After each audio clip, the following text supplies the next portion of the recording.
Hey, what's up everybody? Video 44 coming at you with another video. Alright, so still trying to beat the rain over in North Hollywood. Hopefully I can get back before it starts. Right now I'm on path. Zipped past the Hollywood and Highland station. Just went straight to Hollywood and Vine. Grabbed myself some rice from Trader Joe's and now walking the rest. So hopefully I bought myself a little bit of time. Probably not much, maybe about 30 minutes or so at the most. But yeah, keeping a good pace right now. And just hoping that this works out. Plan that I have to avoid the rain, you know. And so, yeah, man, it's been a good day. Glad that the NBA trade deadline is behind us. It's a lot of work for people like myself. I have to keep up with all the transactions and also prep for the game tonight and all this different stuff. It's a whirlwind this year, but I think for me, the blessing has been having another phone, allowing for me to not have to write so much like I did these last 2-3 years. When you have your own second phone, it makes your job so much easier, because not only are you more accurate, but you don't have to sit there and take the time to take notes and all of that. You just look at the phone to see what it is. So that's been a real blessing for me, and I'm glad it worked out that way this year. So yeah, man, I just feel good, man. I feel physically much better than I felt in days, to be honest with you. And my goal is to try to find something to eat with my rice, because the seafood was hit or miss. I had gotten some mixed seafood from Trader Joe's. I didn't buy that this time. It was just not quite digesting properly. Everything else that I've tried has been bad. So it's like, okay, what am I gonna do? So I'm thinking steamed vegetables. It's kind of been in the back of my mind, but I haven't tried any. Like cauliflower and corn, broccoli. So I'm thinking that is probably the goal today, is to try to pick up a few of those and just try to see if that'll be what works for me. Because my goal is to continue losing weight. I think I've lost probably about 5 pounds in the last couple of weeks since I started really digging in with all of my ab works and stuff like that, cutting back on my oatmeal intake. I feel like I've gotten a little lighter. So that's the goal, to just kind of get right by my birthday. As right as my body will allow me to anyway at this age. But, you know, to put in the work, but also see some results that I haven't seen in over a year. So it requires that I eat better. And I've been eating out a lot lately, and to end the year kind of had my diet thrown off. So I worked my way through it as it pertains to not letting myself skip a beat with my exercise. But I think the goal is now to try to slim down. So we'll see how I try to continue on this journey of finding something that's good for my diet, that actually tastes like something, you know what I mean? Because everything I've had, either it tastes terrible and it works out, or it tastes great and it doesn't.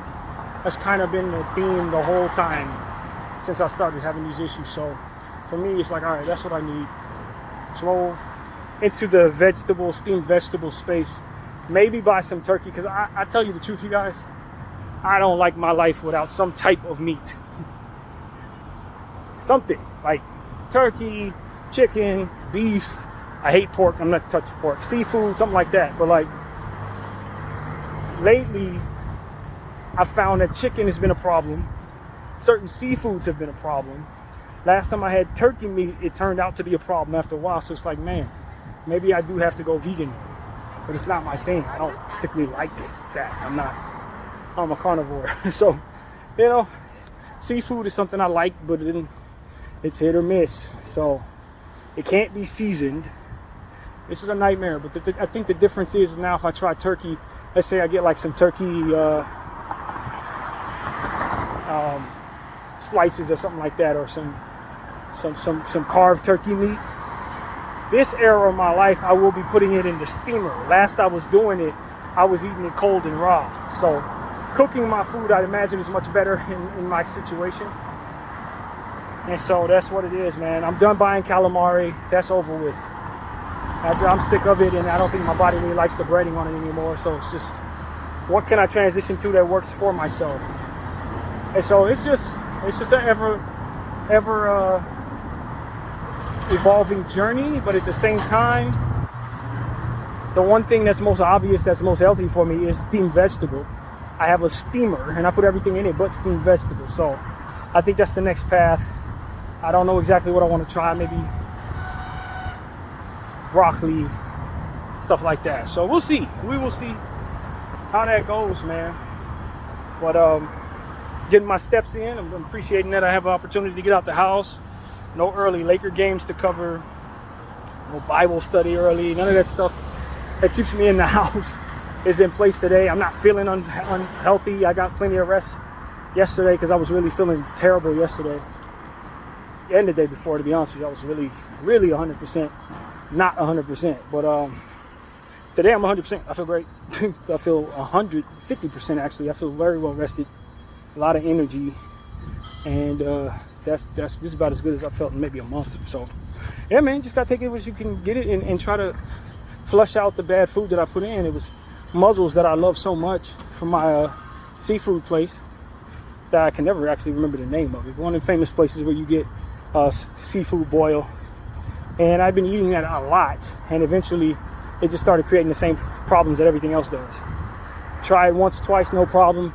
You go for it a third, fourth, fifth time, then your body rejects it. That's been the issue for everything I've eaten except for stuff that is absolutely bland. So I don't know, man. I just got to keep trying. But at the end of the day, got to eat. So whatever goes in, it's just going to have to deal. It's going to have to do. So I don't know, man. But I've been saying a lot of prayers about it, and we'll see what happens. So I don't know, man. If anything, I just want to encourage everybody who has the same problems I have to just keep trying. You got to take care of your body, though. You can't just expect that food is enough. You got to exercise, you got to stretch, you got to do all the water drinking. That's what came to mind, is I'm not drinking as much water in this era of my life as I used to. Still drink it every day, but significantly less. And if to be honest with you, that's out of sheer laziness. And the reason why I say that is because the more water you drink, the more restroom breaks you're going to take. The more restroom breaks I take, the more push-up regimen rep sets I got to do. Because every time I use a restroom, as you guys know, I do push-ups. So it's like, if I don't drink as much water, I'm not putting on so many sets of push-ups. So that's the God's honest truth. Like, man, if I drink all this damn water, I'm be getting up all night, pushing ups all night, man. It's awful.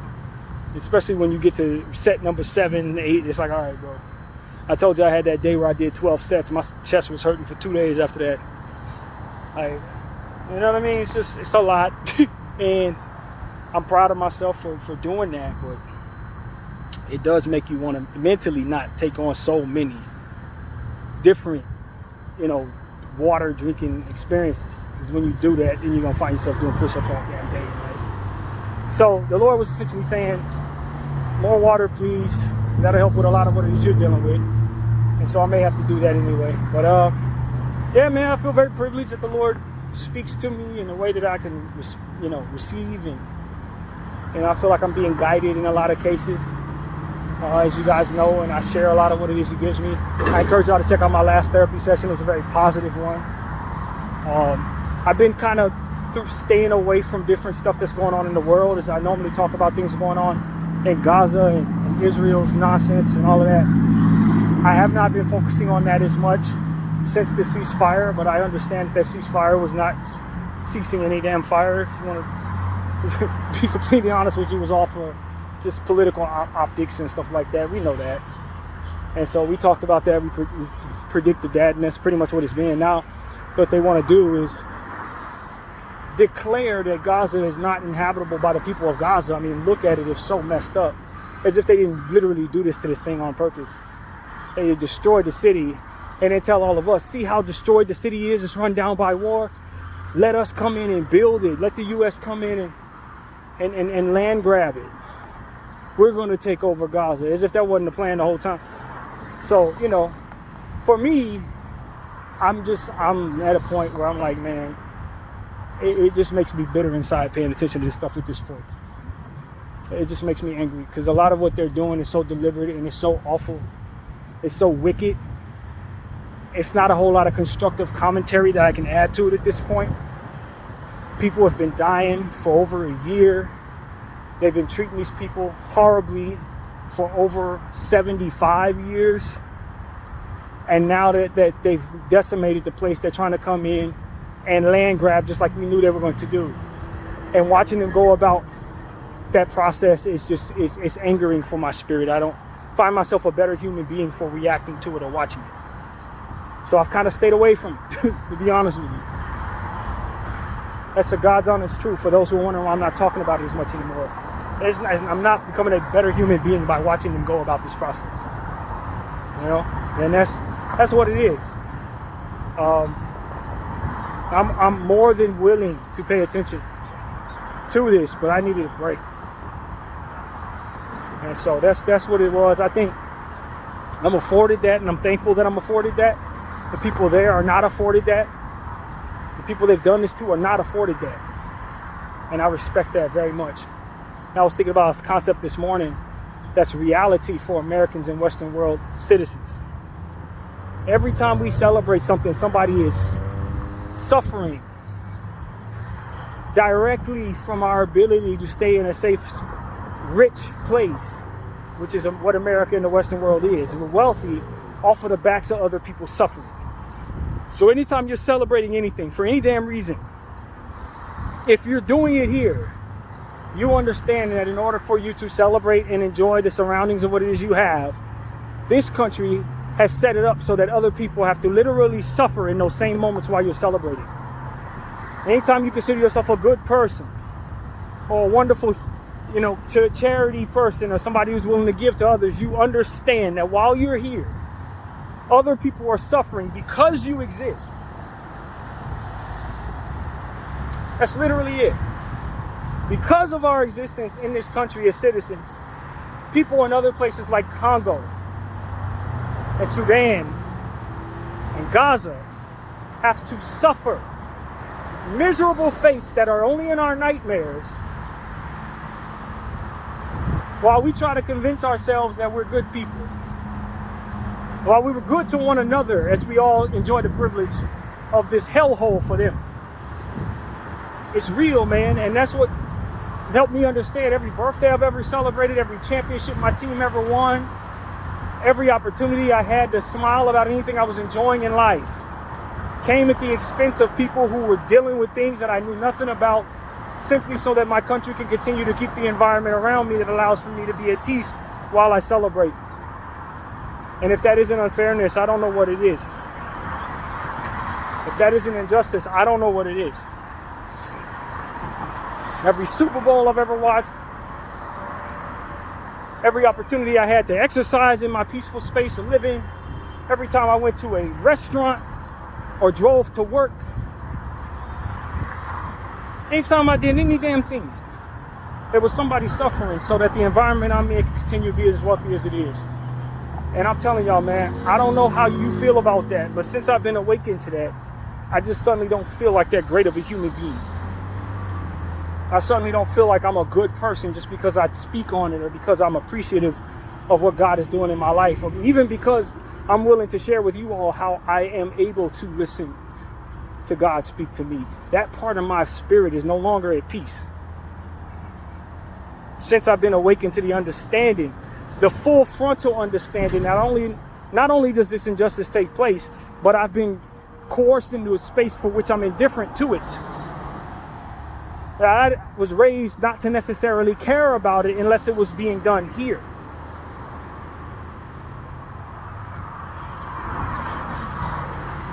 Gaza woke me up, man. That genocide woke me up in a different kind of way. To now, no situation where I celebrate ever quite feels as sweet. No situation where I'm happy ever quite feels like I deserve that happiness. Every situation that I see other people happy, I wonder if God is going to strike all of us just simply for allowing this to be the case without absolutely throwing our lives at trying to put an end to their suffering. The selfishness that we engage in just by living in this country is probably worth all our souls, man. And that's why I want to be a part of the change that raises awareness to this reality, that not a single one of us are actually good people if this is what our reality actually is. If people have to suffer so that we can just simply walk around in a safe space, that children have to work in incredibly difficult circumstances, having taken on incredibly tragic losses, through excruciating pain, so that our country can be on top of the world as it ultimately is. People that look just like me, people that look just like my nephews and nieces have to suffer so that our country can be strong, while we're sitting up here thinking about ourselves and our various groups and all these different things that matter so much to us. I find no peace anymore. Not that I was ever due any anyway. And that's the point. I was never due any. I don't know if the rest of y'all feel this way, but the fact that I've been a witness to genocide for over 400 days, this is what is awakened within my spirit. A lack of peace or celebration or fully embracing of anything really all that damn positive as it pertains to my life. Because I'm an American citizen. In order to be that, I have to effectively fund genocide. I have to effectively fund multiple genocides just to fulfill my obligations as a citizen. I have to be indifferent to the suffering of children that look just like me. As a black human being, I promise you, y'all, there's nothing okay about that. There's nothing spiritually sound about that. What's that, sir? Yeah, you're going to find one. Go up Western. It's going to be on the right side, about 3 blocks up. 3 blocks up? About 3 or 4 blocks. There's no way to find any peace in that way, y'all. We know people suffer because of what it is that ultimately we allow our government to do, and what it is that our culture ultimately allows for other people to endure because of. I'm not at peace with that. And so that's what I want to tell all of you guys, man. I envy those who don't suffer those ills, man. I don't know who you are or where you at, but if you're a Westerner, that is the reality of your existence. That you don't even get us to really celebrate without it being at the expense of somebody who's going through something that you would dream not to go through. And a lot of those people are children.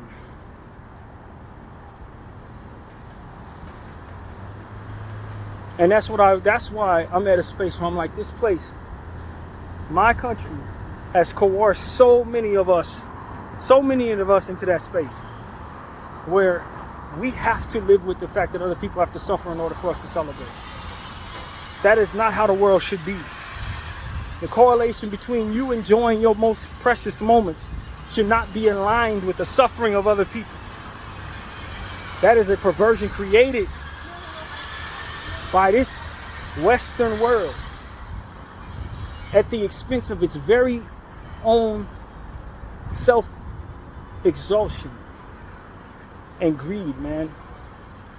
And that we'll walk to sleep by the truth of that and not otherwise disturbed by it is wrong and has been wrong and will continue to be wrong so long as we engage in it.